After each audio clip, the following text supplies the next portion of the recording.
Quando a gente fala de estudo para a primeira fase da OAB, você sabe o quanto é importante um estudo estratégico e com método.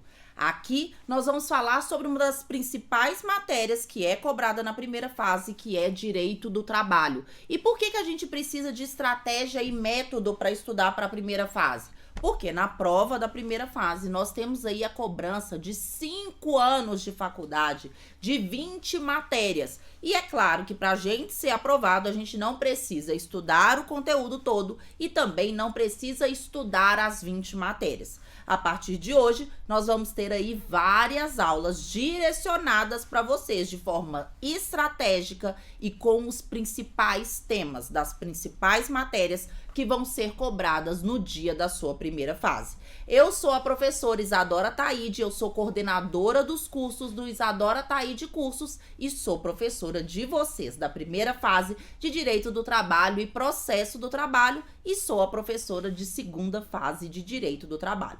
Vamos lá, sem delongas, trazer aqui as temáticas que vão ser cobradas na sua primeira fase. Bora lá, pessoal! Eu quero trazer como primeira temática de grande relevância na nossa primeira fase o tema responsabilidade. E aí, quando a gente fala de responsabilidade, nós temos alguns institutos que tem que ficar bem claros aí na nossa cabeça. Vamos começar pelo grupo econômico. Pessoal, vejam só, o grupo econômico, ele é um instituto que se caracteriza pela união de empresas, pelo conjunto de empresas que, embora tenham um CNPJ diferentes, elas são dirigidas, controladas, fiscalizadas, administradas em conjunto. Vejam só, a FGV, ela sempre vai trazer lá nas questões essas palavrinhas para te remeter ao instituto correto.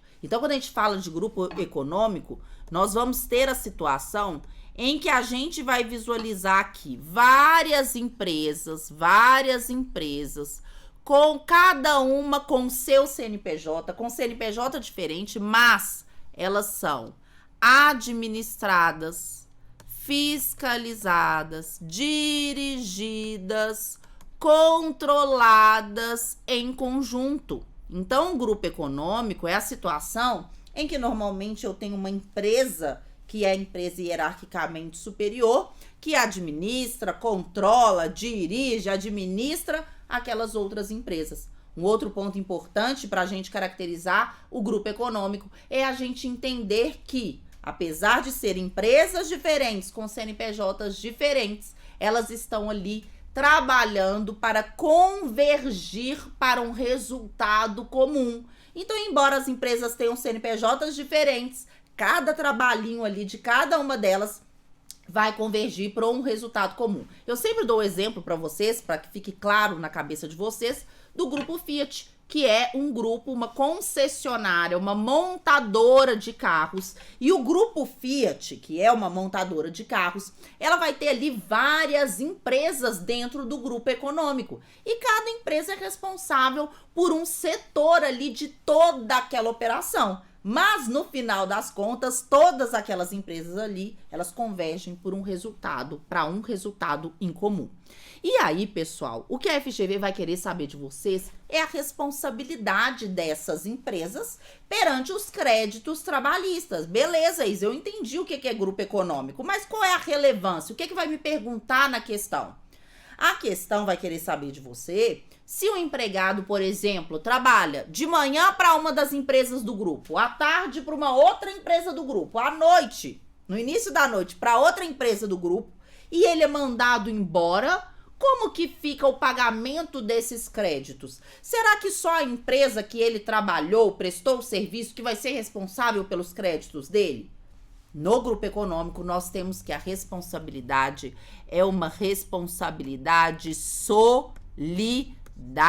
Responsabilidade solidária. O que significa isso, Isa? Significa que todas as empresas respondem em conjunto, ao mesmo tempo, com o mesmo peso. Eu posso cobrar de uma, da outra, daquela, ou posso cobrar de todo mundo em conjunto. Então, quando tem grupo econômico, não importa se eu trabalhei para todas as empresas, não importa se eu trabalhei para só uma delas, não importa se eu trabalhei para duas do grupo econômico, O fato é que a responsabilidade de todas as empresas do grupo econômico é uma responsabilidade solidária. Quer dizer que todas elas são responsáveis por pagar os créditos daqueles trabalhadores, tá ok? E aí, pessoal, um ponto de extrema relevância que também pode ser cobrado nas nossas questões, que houve uma atualização, a última atualização que a gente teve em relação ao grupo econômico é em relação a essa frasezinha aqui que pode aparecer lá na sua prova. A mera identidade de sócio não caracteriza o grupo econômico. Essa frase ela é de extrema relevância, por quê? Porque na Justiça do Trabalho, antes de ter essa alteração na legislação, o que acontecia? O juiz via ali que tinha uma pessoa, um empresário, que era dono ali de umas 5 empresas. É sócio das 5 empresas. E aí, o advogado do reclamante colocava todas as empresas, porque ele falava assim, esse cara tem dinheiro, eu vou pôr todas as empresas dele de uma vez, que se uma não tiver dinheiro, a outra tem. Aí, por muitas vezes, na Justiça do Trabalho, esse grupo econômico aí, ele era caracterizado de uma forma que não era a realidade, não condizia com a realidade. Porque o fato de uma pessoa ser sócia de várias empresas não quer dizer que todas aquelas empresas que ele é sócio são do mesmo grupo econômico, concordam comigo? Então, a mera identidade de sócio, o simples fato de uma pessoa ser sócio de várias empresas não vai fazer com que todas essas empresas sejam caracterizadas, sejam enquadradas como grupo econômico, porque a gente aprendeu. Para ser grupo econômico, eu preciso ter a situação em que eu tenho várias empresas que têm sim CNPJ diferente, mas que são administradas, fiscalizadas, dirigidas em conjunto. E mais, ali o trabalho de cada empresa, cada trabalho, cada atividade exercida de cada empresa vai convergir ali para um resultado em comum, tá ok? Então, quais os 2 pontos de relevância e de enfoque que a FGV vai cobrar de você? A responsabilidade no grupo econômico é solidária e a mera identidade de sócio não caracteriza. Não basta ter a mera identidade de sócio. Eu preciso que realmente tenha a situação de controle, administração, direção em conjunto, tá ok? Um outro instituto que é bastante cobrado pela FGV é o Instituto da Sucessão Trabalhista. E aí, mais uma vez, a FGV vai querer ver se você sabe a responsabilidade no caso da sucessão trabalhista. Pessoal, a sucessão trabalhista, o que é esse instituto? É a situação em que eu tenho uma empresa que compra outras empresas, todas do mesmo ramo, e compra ali essas empresas com o intuito de continuar naquela mesma atividade. Dou o exemplo, eu tenho então uma empresa, vou até usar um exemplo de uma própria questão da FGV. Tem uma empresa do ramo alimentício e que ela vai comprar ali vários restaurantes. Então, são empresas do mesmo ramo, existe a compra de várias empresas, a troca da placa. Eu tô tirando a placa antiga e colocando a minha, pregando ali a minha placa nova, porque eu tô comprando essas empresas. Quando essa compra de empresas do mesmo ramo para continuar ali no mesmo empreendimento acontece, o nome desse instituto para o direito do trabalho é sucessão trabalhista. Opera-se a sucessão trabalhista. E quando isso acontece, eu preciso saber de pontos relevantes que vão ser cobrados pela FGV. Primeiro ponto, responsabilidade. A responsabilidade na sucessão trabalhista é apenas da sucessora. Quem que é a sucessora, Isa? É a nova empresa. É a empresa que está comprando. É a empresa da placa nova. Eu tirei a placa antiga e coloquei a placa nova. A FGV vai querer saber da responsabilidade na sucessão trabalhista e nós vamos dizer que na sucessão apenas a sucessora que responde pelos créditos trabalhistas. Então vejam só. Se eu trabalhava para uma empresa, nesse meu exemplo lá, o restaurante... Eu trabalhava num restaurante durante 15 anos. Veio uma empresa e comprou esse restaurante. E eu continuo lá trabalhando no restaurante.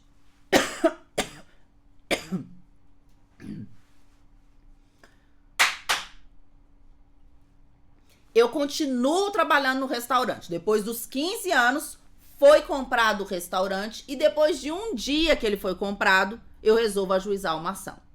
Mesmo eu tendo trabalhado para a nova empresa só um dia, que é a empresa sucessora, a nova empresa é a empresa sucessora, a que ficou para trás é a sucedida.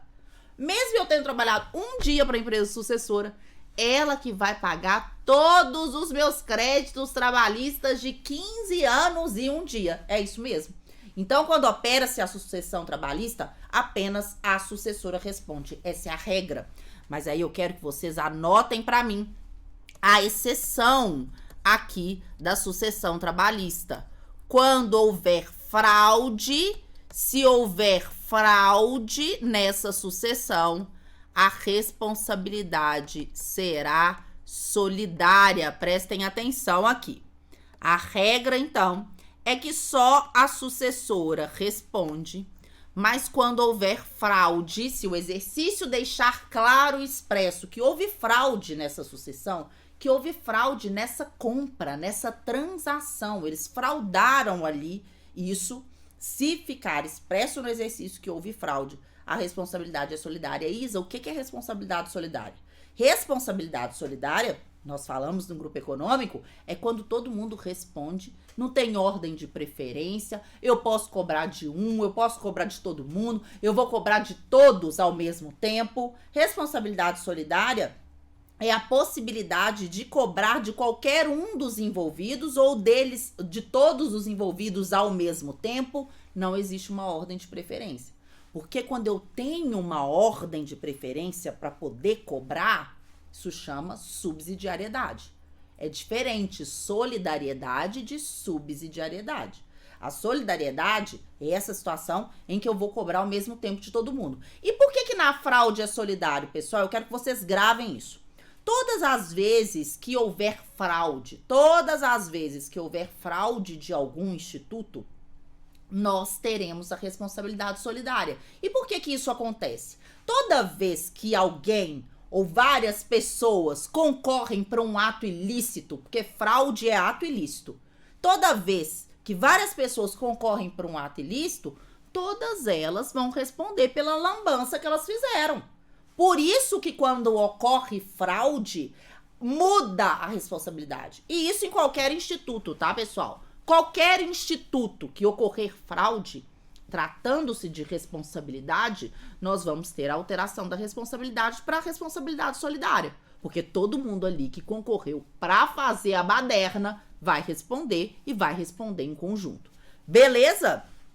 Próximo instituto relacionado com responsabilidade, o sócio retirante. A FGV não gosta dessa temática sócio retirante, não. Ela ama. E aí, a gente tem que estar atento aí a essas características do sócio retirante. Vamos lá. A situação aqui é a seguinte. Isa, o que acontece quando um sócio se retira da empresa? Ele continua responsável pelos créditos trabalhistas? Ele vai continuar ali responsável? Por quanto tempo? Existe um tempo? Para sempre ou não é responsável? Vamos lá.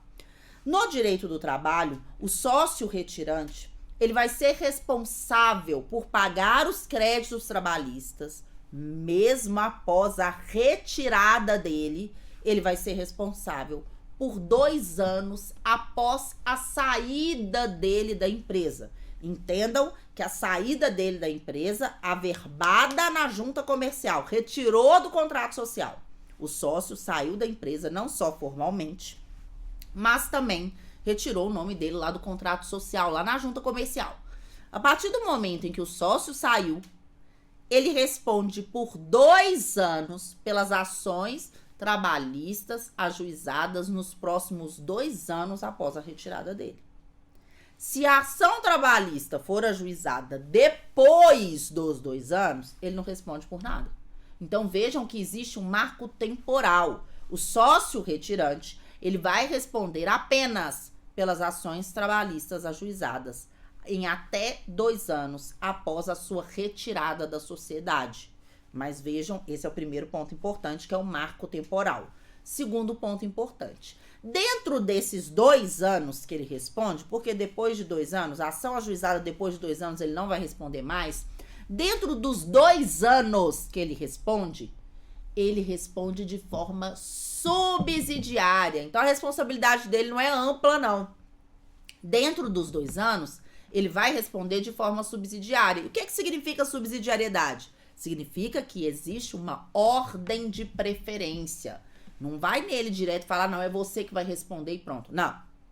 Existe uma ordem de preferência. Tá lá no artigo 10A da CLT. Vamos ler comigo? Olha aqui.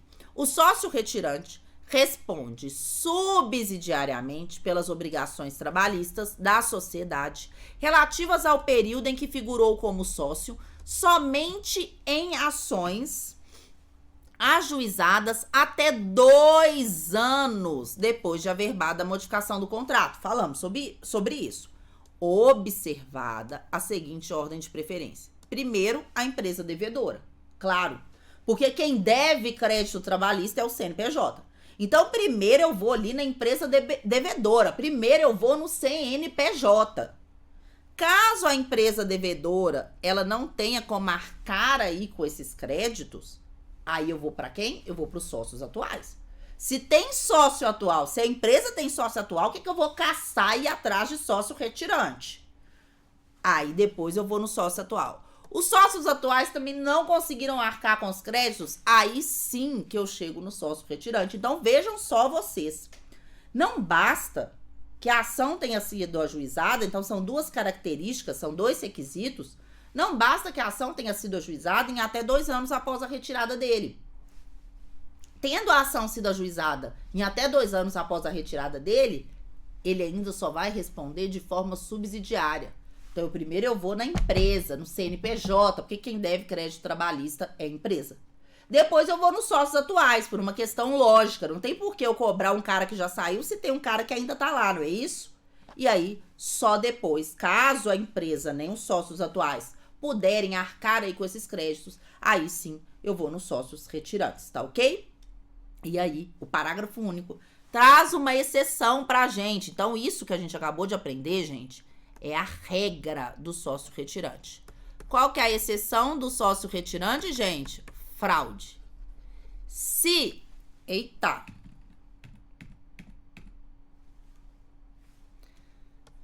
A fraude. Se ficar comprovada a fraude, se ficar comprovada que houve fraude aí, nessa retirada desse sócio, sabe aquelas retiradas camufladas? Saiu, mas não saiu muito, não. Saiu formalmente, mas ainda tá lá. Fraude. Se houve fraude nessa retirada desse sócio, quando acontece fraude, gente, como que fica a responsabilidade? Quando faz besteira, quando faz lambança, o que acontece? A responsabilidade vira solidária. Olha que perigo. Então, quando houver fraude, a responsabilidade desse sócio retirante não vai ser mais subsidiária, tá? Ela vai ser solidária. Sempre que houver fraude, sempre que tentarem burlar os institutos, sempre que ocorrer ato ilícito em relação à responsabilidade, nós teremos responsabilidade solidária. Ficou claro para vocês, pessoal?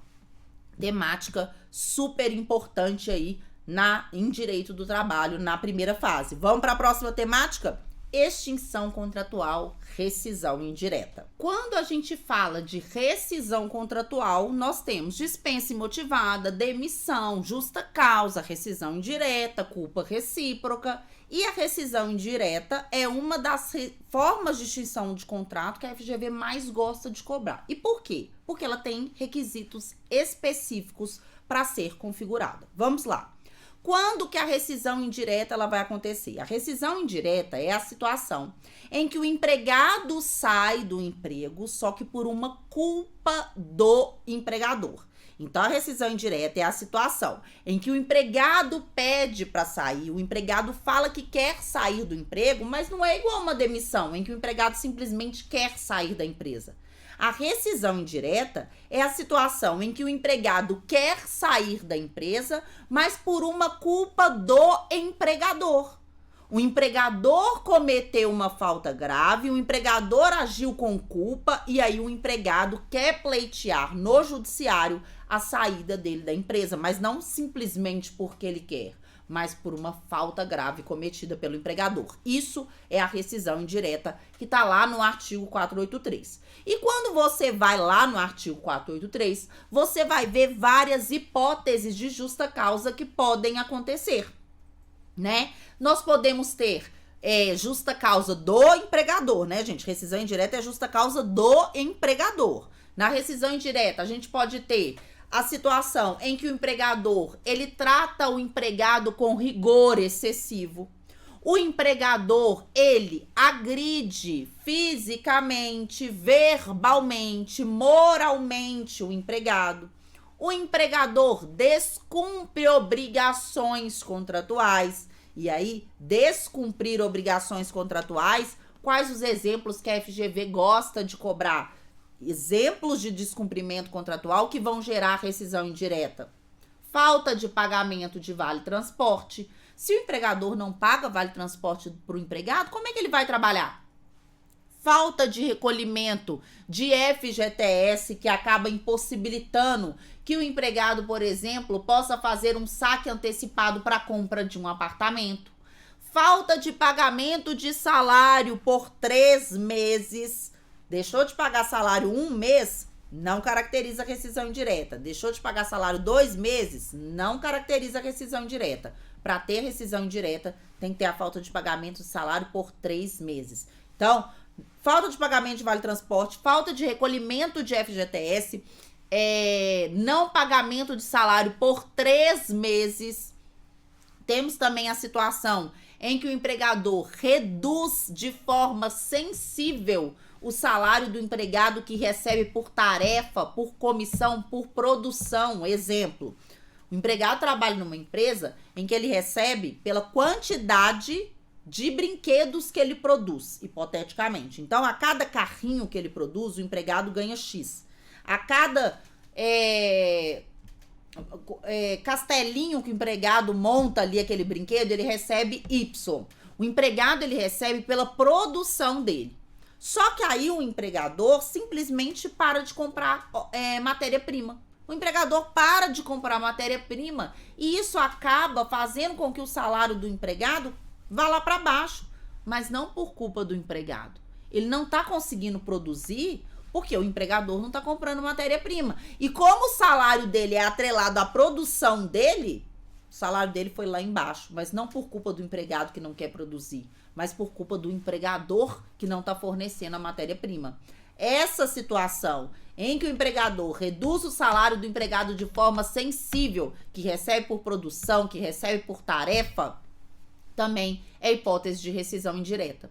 Então, nós temos lá no artigo 483 várias hipóteses de faltas graves que o empregador comete e que podem acabar enquadrando na rescisão indireta. Mas eu quero que vocês entendam que para que o juiz ele aceite o pedido de rescisão indireta, ele acolha o pedido de rescisão indireta, nós temos que ter 2 requisitos.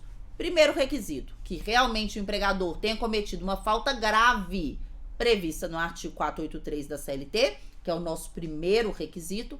E segundo requisito, que é cumulativo, a imediatidade na reação do empregado, que é configurada através do abandono de emprego. Então, para o empregado conseguir pleitear a rescisão indireta no judiciário, que é essa situação em que ele pede para sair, mas ele está pedindo para sair por uma culpa do empregador, ele precisa comprovar aí a existência desses 2 requisitos. Uma falta grave do 483 e o empregado precisa abandonar o emprego, que é o que a gente chama do requisito da imediatidade. Se o empregado ele não abandona o emprego, então o que ele tem que fazer? Ele tem que... Aconteceu a falta grave, ele abandona o emprego e vai no judiciário pedir a rescisão indireta. Se ele não abandona o emprego, é caracterizado perdão tácito. É como se o empregado tivesse perdoado o empregador daquela falta grave ali que ele cometeu. Então, por isso que nós temos que ter esses 2 requisitos. Só que aí, pessoal, o que acontece? Então, vou até colocar aqui para vocês, ó, os 2 requisitos. Então, primeiro requisito, cometer falta grave prevista no artigo 483. E o outro requisito é o empregado abandonar o emprego. Abandono do emprego que isso daqui a gente chama do requisito da imediatidade, tá ok? E aí, eu preciso da cumulação desses dois requisitos, tá ok? Eu preciso ter os dois aqui juntos, para que a rescisão indireta seja aceita, seja acolhida pelo juiz. Só que nós temos duas situações em que o empregado não precisa abandonar o emprego. A regra é que o empregado ele tem que abandonar o emprego para ele conseguir que a rescisão indireta seja acolhida. Essa é a regra. Mas nós temos duas situações em que o empregado não precisa abandonar o emprego, que é a situação da linha D de dado e G de gato do 483. Quais são essas situações? A linha D. Descumprimento de obrigação contratual. Então, nessa hipótese de descumprimento de obrigação contratual, que eu dei exemplo para vocês, falta de pagamento de vale-transporte, falta de recolhimento de FGTS, falta de pagamento de salário por no mínimo 3 meses. Nessas situações de descumprimento de obrigação contratual, o empregado não precisa abandonar o emprego, tá? Então, não é exigido o requisito do abandono de emprego nessa situação. E a linha G é quando o empregador reduzir de forma sensível o salário do empregado que recebe por peça, por tarefa, por produção. É aquela situação, gente, daquele empregado que ele vai receber pelo que ele produz. E aí, por uma culpa do empregador, o empregado tá sem conseguir produzir. E o salário dele foi lá embaixo por causa disso, porque ele só recebe pelo que ele produz. Ele não consegue produzir por culpa do empregador. Nessa situação, também o empregado não precisa abandonar o emprego. Então, vejam só. O artigo 483 da CLT, ele traz ali inúmeras hipóteses de falta grave, lá nos incisos do 483. A regra é que em todas as situações eu tenho que provar a falta grave e o empregado tem que abandonar o emprego, que é o requisito da imediatidade. Mas nós temos duas exceções em que não é necessário o abandono do emprego, que é o caso de descumprimento de obrigação contratual e na situação em que o empregado reduz de forma sensível o salário do empregado que recebe por peça ou por tarefa. Tranquilo? Vamos para mais temática que é cobrada pela FGV na primeira fase em direito do trabalho. E aí, eu quero falar com vocês agora sobre a dispensa discriminatória. Vejam só. Pessoal, o que é dispensa discriminatória? Dispensa discriminatória é a situação em que o empregado é dispensado por uma condição pessoal dele, tá ok? Então, por exemplo, eu fui dispensada por ser mulher. Eu fui dispensada por ser negra. Eu fui dispensada por ser obesa. Estão vendo que essas características são condições pessoais minhas? Mulher, negra, obesa. Então, a dispensa discriminatória, porque às vezes vocês pensam assim, não, dispensa discriminatória tem que ser algo que na cabeça de vocês tem um conceito de discriminatório. Não. A dispensa discriminatória é a dispensa feita em razão de uma condição pessoal daquele trabalhador.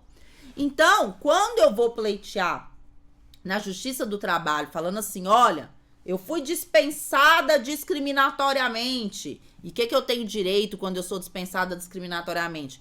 Eu tenho direito à reintegração, ou seja, voltar para a empresa, ou eu que escolho, eu tenho direito a uma indenização. Então, quando o empregado sofre dispensa discriminatória, ele tem direito de ir lá na Justiça do Trabalho e pleitear, olha, fui dispensado discriminatoriamente. Aí ele vai escolher se ele quer ser reintegrado, porque como ele foi discriminado, a legislação dessa opção para ele. Ele pode ser reintegrado ou então ele pode pleitear indenização em dobro. Então, ele tem essa opção, ele que escolhe. E aí, pessoal, quem tem que provar que a dispensa foi discriminatória é o empregado. Então, vejam só, o ônus da prova aqui, ó, o ônus da prova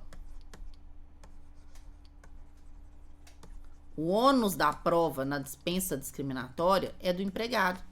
Então, quem tem que provar que foi dispensado discriminatoriamente é o empregado.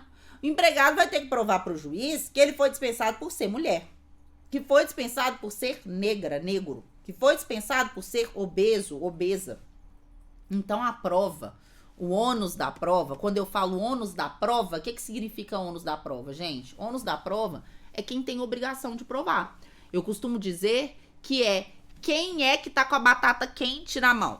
Quem tá com a batata quente na mão? Quem tem obrigação de provar ali aquele direito? O ônus da prova, no caso de dispensa discriminatória, é do empregado, é ele que tem que provar. Essa é a regra, pessoal. Essa é a regra do ônus da prova na dispensa discriminatória. Quem tem que provar é quem está alegando que foi dispensado discriminatoriamente. Só que, claro que nós temos exceção, né, gente? Porque se a gente não tivesse exceção, não seria o direito, não é isso? Então, a regra é que o ônus da prova, ele é do empregado. Mas nós temos exceção que está lá na súmula 243 do TST. Temos exceção. Vamos lá. A exceção está na súmula 443 do TST. Qual que é a exceção, pessoal? Quando o empregado ele for portador do vírus HIV ou de qualquer outra doença que cause estigma, nas situações em que o empregado ele é portador do vírus HIV ou de qualquer outra doença que cause estigma, nessas situações, quem tem que provar que não foi discriminatória é o empregador. Então, vejam só. Regra do ônus da prova na dispensa discriminatória. Quem tem que provar é o empregado. Exceção.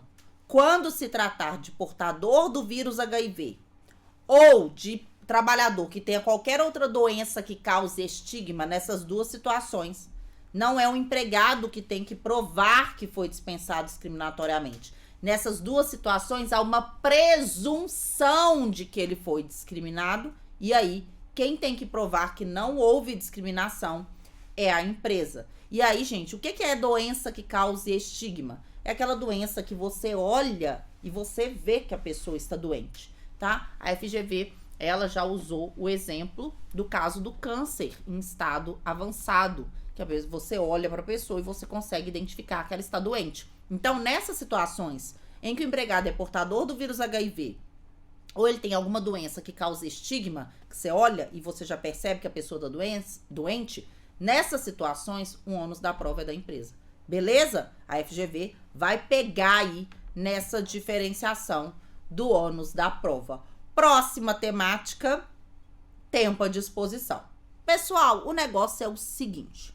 Quando eu falo de jornada de trabalho, então quando eu chego para vocês e pergunto assim, pessoal, de que é formada a jornada de um trabalhador? Quando eu pergunto para vocês de que é formada a jornada de um trabalhador, vocês têm que entender que a jornada de um trabalhador, ela é formada por horas trabalhadas e também por horas em que o empregado está aguardando o chamado do empregador.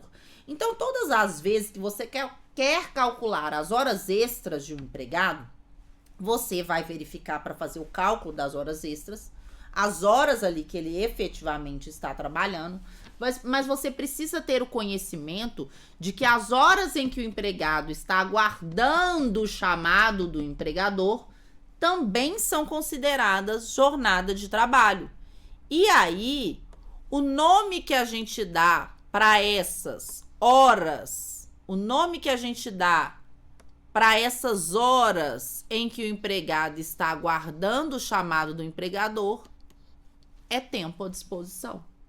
Então, o tempo em que o empregado, ele não está trabalhando, mas ele está aguardando o chamado do empregador, é chamado de tempo à disposição e vai ser considerado como jornada. Vejam só, jornada não é só o tempo que eu estou trabalhando, também é jornada o tempo em que eu estou aguardando o chamado do meu empregador. E aí é de extrema relevância para a FGV que nós identifiquemos o que é considerado tempo à disposição ou não. Será que todo o tempo que eu estou aguardando para trabalhar, eu vou receber? Isso aí vai ser considerado jornada minha? Não. E aí, nós temos o artigo 4º da CLT, que determina o conceito de tempo à disposição. Considera-se como de serviço efetivo o período em que o empregado esteja à disposição do empregador, aguardando ou executando ordens. Então, se eu estou aguardando a pedido do meu empregador, estou ali parada, aguardando para voltar a trabalhar, isso é considerado tempo à disposição. Só que aí a CLT, como isso daqui acaba ficando muito geral, muito genérico, a CLT atualizou e inseriu um parágrafo 2º no artigo 4º, que ele fala o que não é tempo à disposição e que acaba ajudando a gente a definir o que é. Né? Muitas das vezes, os artigos, eles trazem a norma excluindo. Né? Aqui, o artigo 4º, parágrafo 2º, ele vai trazer pra gente o que não é considerado tempo à disposição.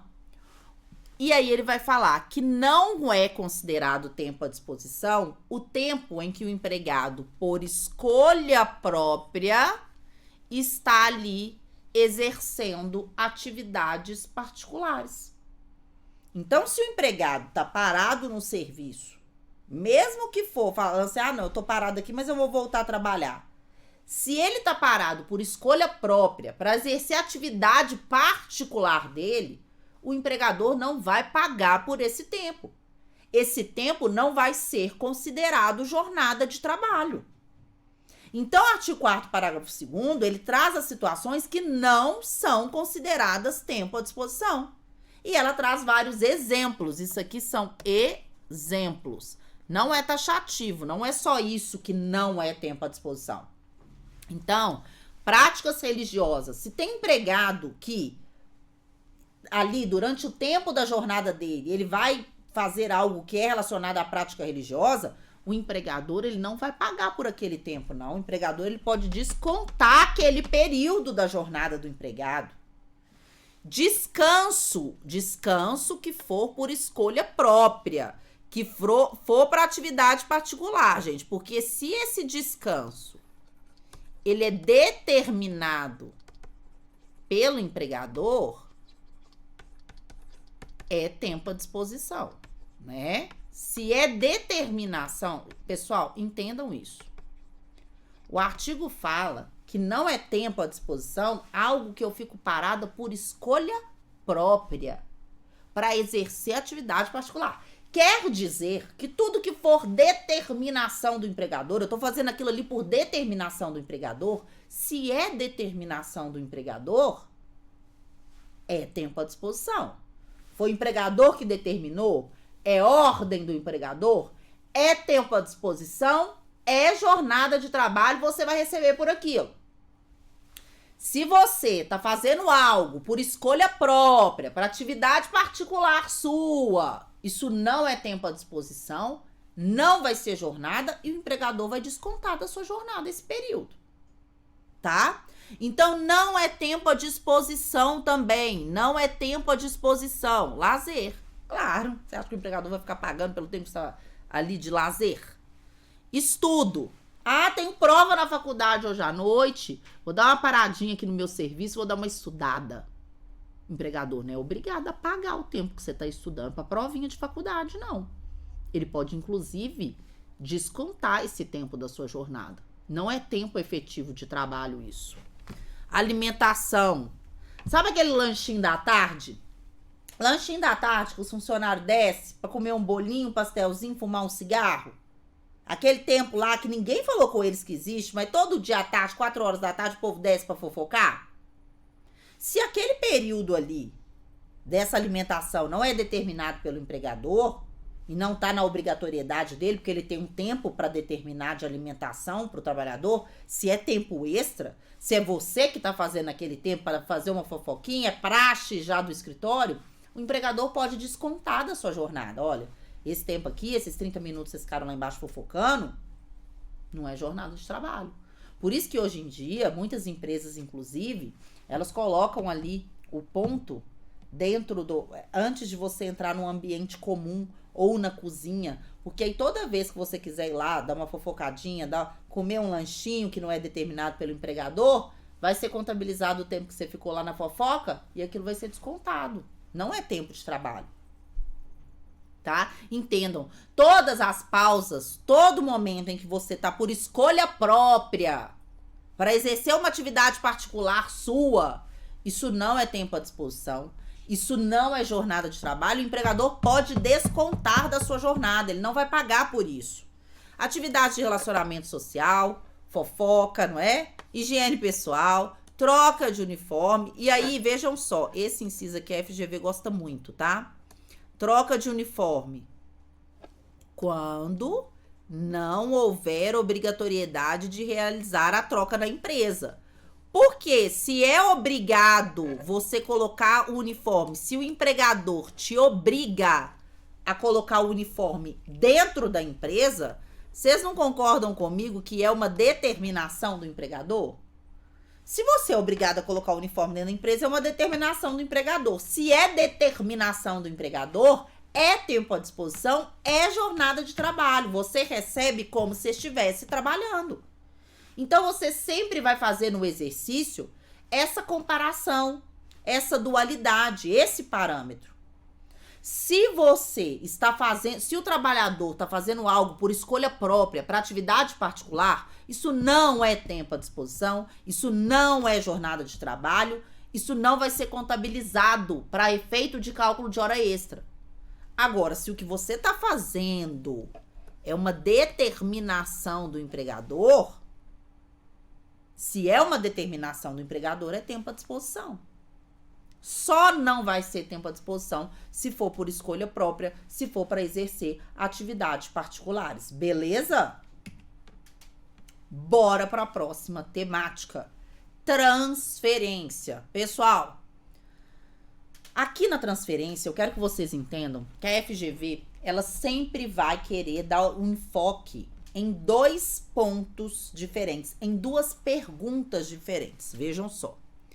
A FGV, ela vai querer saber de você, a primeira pergunta que ela vai querer fazer para você nos exercícios é se é devido o adicional de transferência.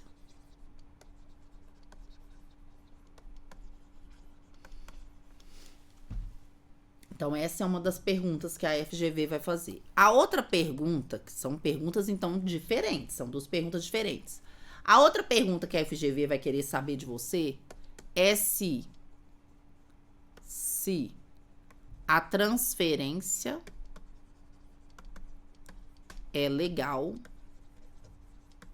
ou ilegal. E eu quero que vocês entendam que essas 2 perguntas, pessoal, são perguntas distintas, diferentes, ou seja, tem respostas diferentes. Você vai ter que analisar no dia da prova se a pergunta que está sendo feita é que se é devido o adicional de transferência ou a FGV está te perguntando se a transferência é legal ou ilegal. São perguntas diferentes, com respostas diferentes, com requisitos diferentes.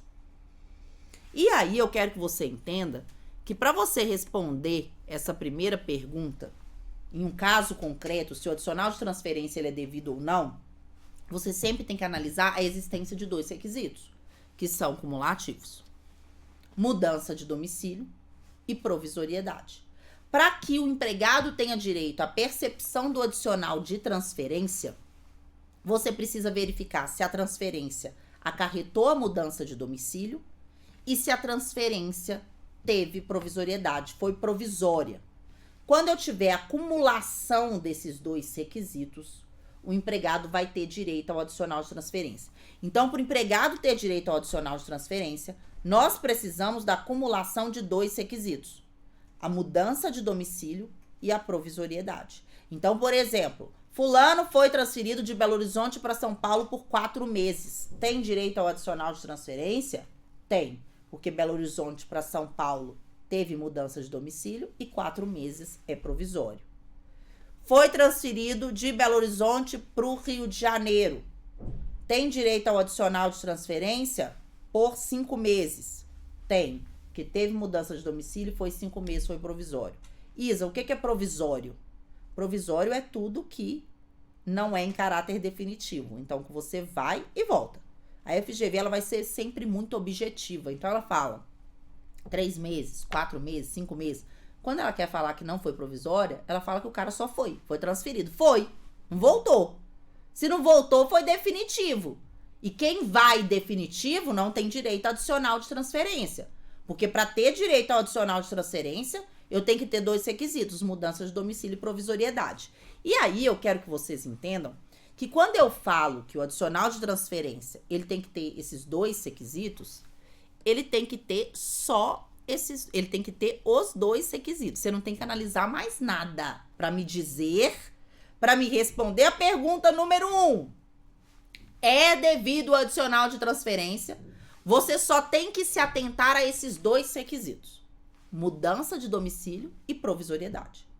Eu não quero saber se teve anuência do empregado, eu não quero saber se teve necessidade de serviço, eu não quero saber se teve arma na cabeça do empregado, não quero saber.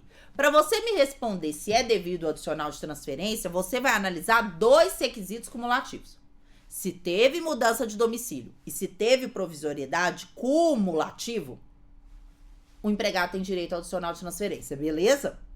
Agora, se a FGV, ela te fizer a pergunta para você responder se a transferência ela é legal ou ela é ilegal, aí já é outra coisa que você vai analisar. Percebam que são perguntas diferentes, com análise de requisitos diferentes.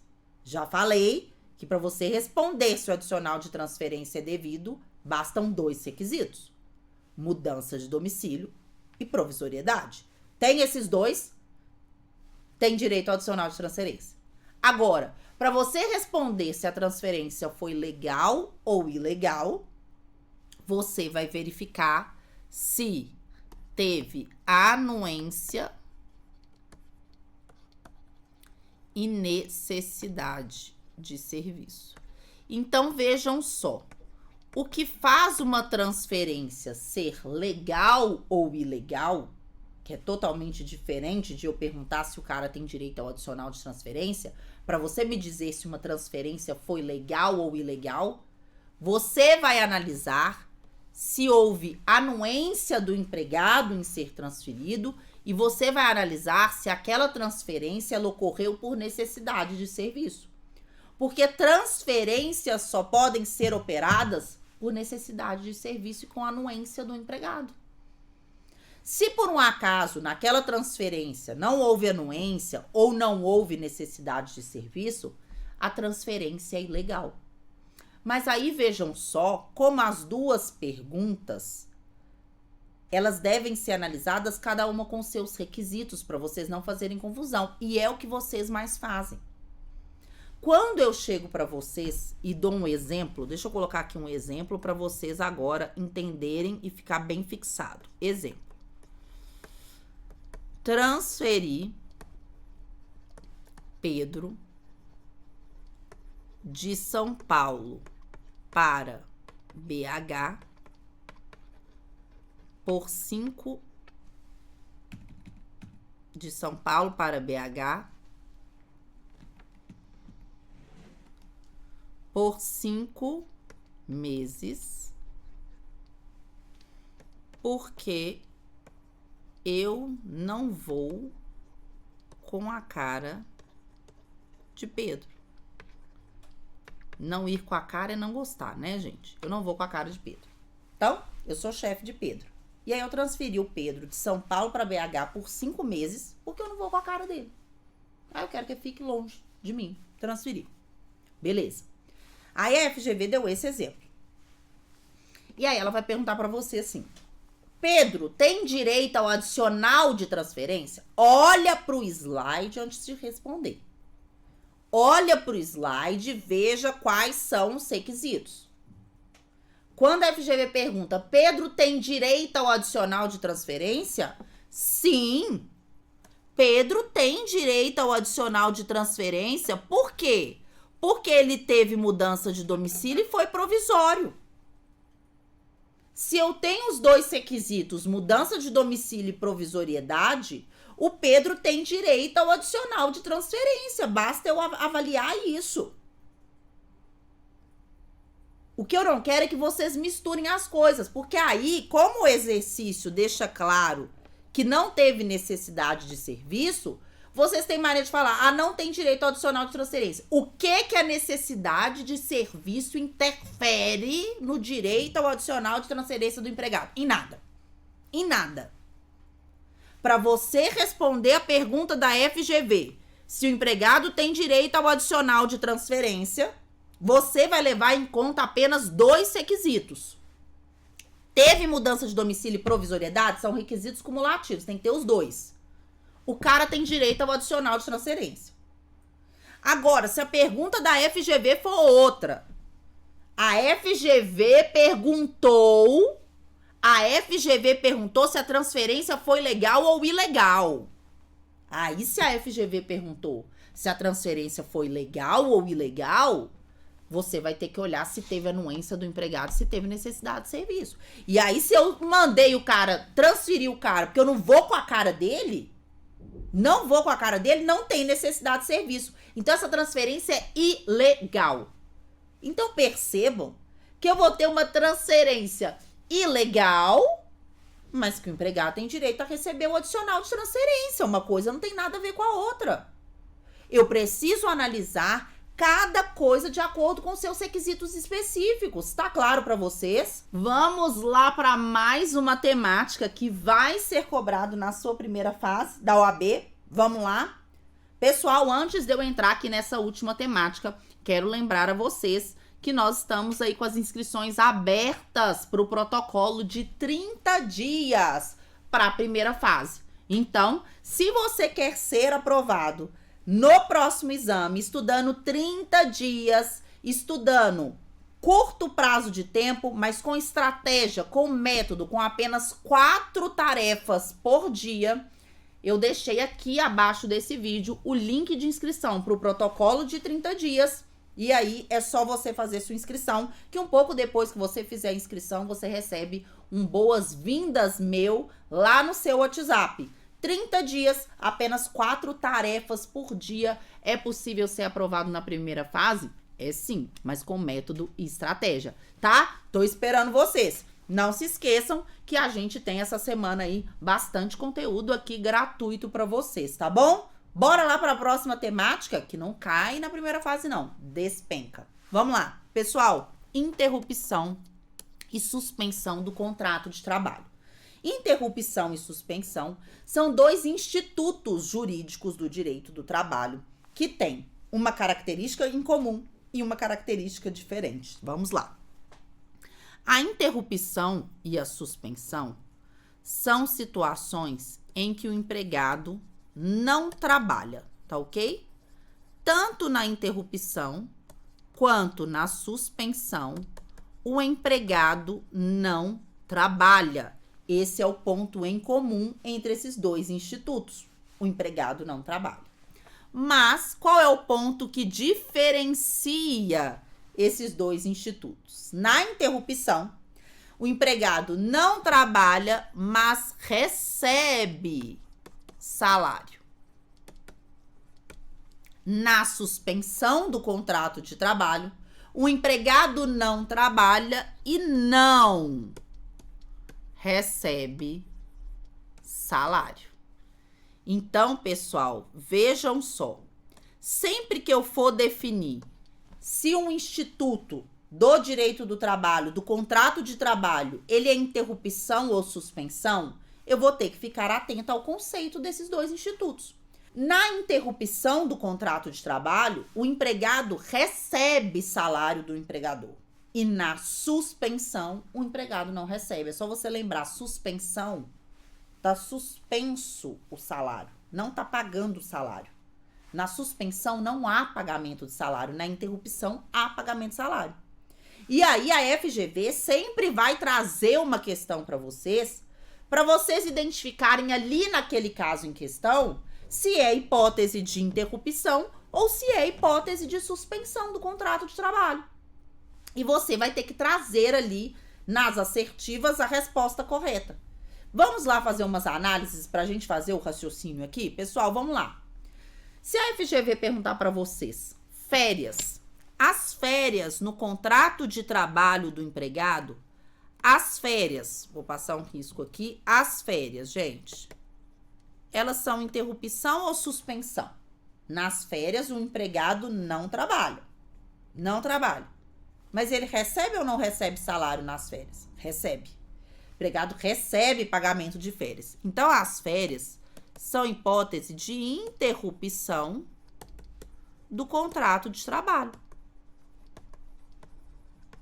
Beleza. Faltas injustificadas. Faltas injustificadas. Quando o empregado falta de forma injustificada, ou seja, ele faltou por hipóteses que não estão no artigo 473 da CLT, porque o artigo 473 da CLT traz as hipóteses de faltas justificadas. Se o empregado falta de forma injustificada, ele não está trabalhando. Faltou, não está trabalhando. Essa falta injustificada é interrupção ou suspensão do contrato de trabalho. Se é injustificado, não vai receber salário. O empregador vai descontar aquele dia dele.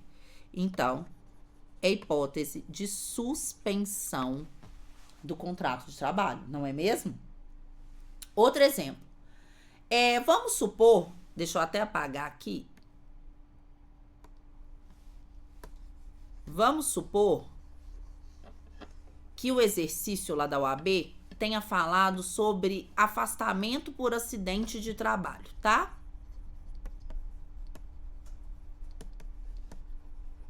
Por acidente de trabalho. E aí o exercício da OAB falou que o empregado ficou afastado por 90 dias, tá ok? Ficou afastado por 90 dias em razão de um acidente de trabalho. Aí aqui, ó, tem um ponto muito importante. Eu quero que vocês entendam que quando a gente fala de afastamento por acidente de trabalho, até 15 dias de afastamento, o empregador paga salário. Então, os primeiros 15 dias de afastamento tem pagamento de salário pelo empregador. A partir do 16º,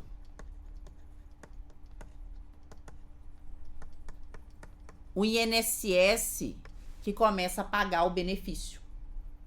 Então, até 15 dias de afastamento é o empregador que paga salário. A partir do 16º dia, quem paga para o empregado é o INSS, porque aí ele vai receber o benefício previdenciário.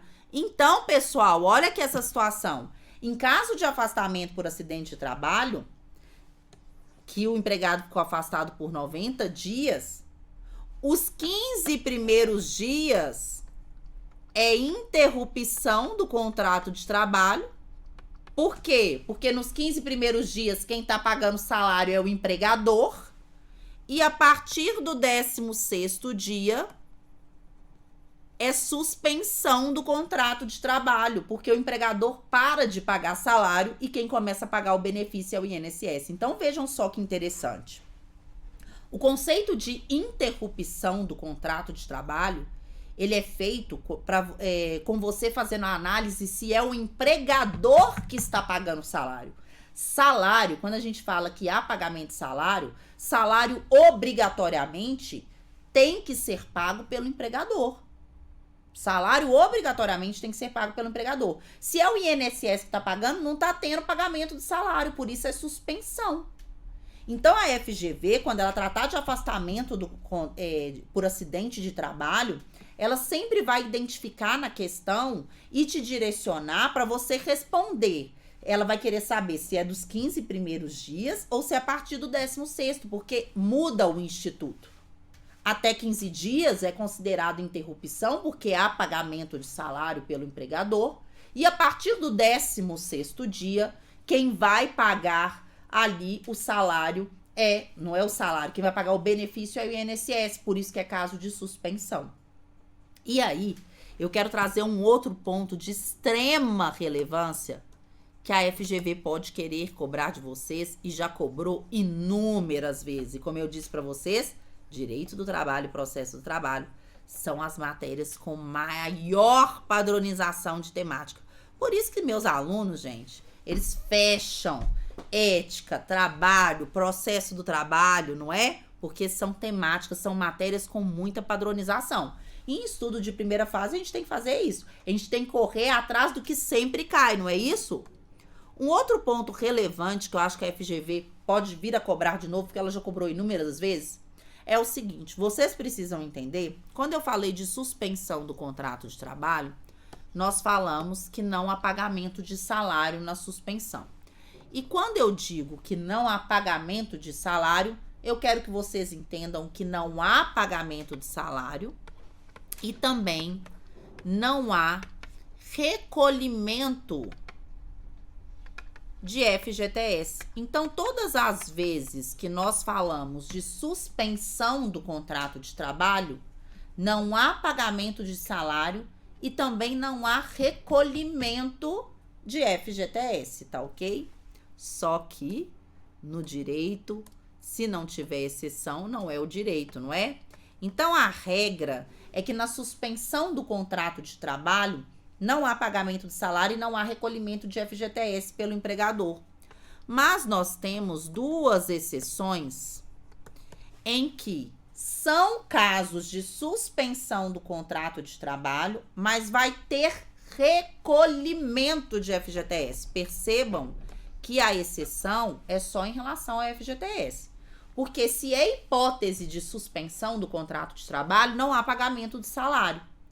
Só que não há pagamento de salário e também não há recolhimento de FGTS. A exceção são de situações de suspensão do contrato de trabalho em que há recolhimento de FGTS. Quais são essas exceções? O caso de acidente de trabalho. Então, no acidente de trabalho, após o 16º dia, é hipótese de suspensão do contrato de trabalho. Então, não há pagamento de salário, porque é o INSS que paga, mas vai ter que recolher FGTS. É uma exceção. E a outra exceção de suspensão do contrato de trabalho, que tem que recolher FGTS, é o caso do cumprimento de serviço militar. Cumprimento de serviço militar obrigatório. Então, a exceção em que tem que ter o recolhimento do FGTS é no caso de acidente de trabalho e no caso de cumprimento de serviço militar obrigatório. Essas duas exceções são casos de suspensão. Não há pagamento de salário, mas tem que recolher o FGTS, tá ok? Pessoal, essas hipóteses de interrupção e de suspensão, elas sempre são cobradas pela FGV. E aí, eu preparei um presente para vocês com todas as hipóteses de interrupção e suspensão do contrato de trabalho, para vocês colocarem aí e lerem toda semana até o dia da prova, para vocês ficarem inteirados. E aí é sempre bom vocês lerem esse documento fazendo raciocínio. Lê a hipótese e fala assim: isso aqui tá no quadro de interrupção porque há pagamento de salário. Que aí você entende a lógica e não erra na prova. Isso aqui tá na tabela de suspensão porque não há pagamento de salário pelo empregador. Leiam as hipóteses, marquem os artigos. Eu preparei um presentão para vocês E para vocês terem acesso a esse presente, basta que vocês cliquem no link que eu coloquei aqui embaixo, que tá escrito o link do presente que eu fiz para vocês. Clica no link, vocês vão ser direcionados pro meu Instagram e lá vai ter uma postagem que basta você comentar que você vai receber o presente, o material que eu fiz para vocês, tá ok? Então, aqui abaixo desse vídeo tem 2 links. Um link para você que quer entrar no protocolo de 30 dias, você que está muito perto de conseguir a sua aprovação, desde que você faça ela de forma estratégica e com método, com apenas 4 tarefas diárias. E também tem o link do presente que eu preparei para vocês. Espero vocês em todos os conteúdos dessa semana. Me manda mensagem aqui embaixo, me conta se vocês gostaram e me fala também quais outras matérias que vocês queriam que eu disponibilizasse para vocês, conteúdo gratuito. Um beijo e até o nosso próximo encontro.